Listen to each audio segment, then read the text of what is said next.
Alright everyone, welcome to this quick little Godot engine GDscript tutorial. So right here I have a little counter. It says 0 when you play this game here.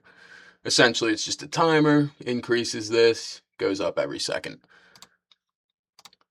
So if you look in the code, it is super simple. You see a variable is declared and given the value of 0 every time that the timer times out, which is every second.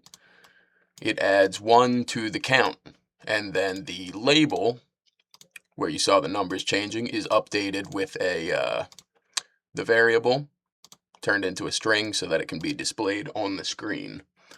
Now, one of the easiest ways that we can optimize this, first off, statically typed variables.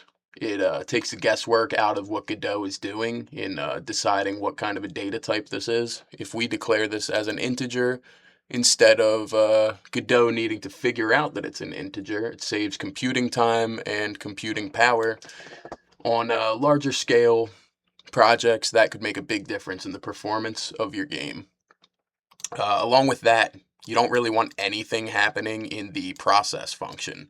So, why do we have this in the process function? So that I can show you how to move it out. We're going to take that, copy, delete. We're going to put it right down here. So instead of firing every frame, it will only fire once a second whenever the count is updated. So as you can see, nothing's actually changed in the execution of this, but on the back end, it's made it a lot easier for the Godot engine to handle it and compute what's going on here. I am not a software engineer, nor do I have a computer science degree yet, but to explain this in the easiest terms possible, this is some very basic optimization that you can make so that your programs will run smoother, faster, more efficiently. On a project this small, it really doesn't matter, but when you get into large projects that you're making larger and larger, I'm talking full 3D worlds and whatnot, it can reduce a lot of the problems that you'll come across.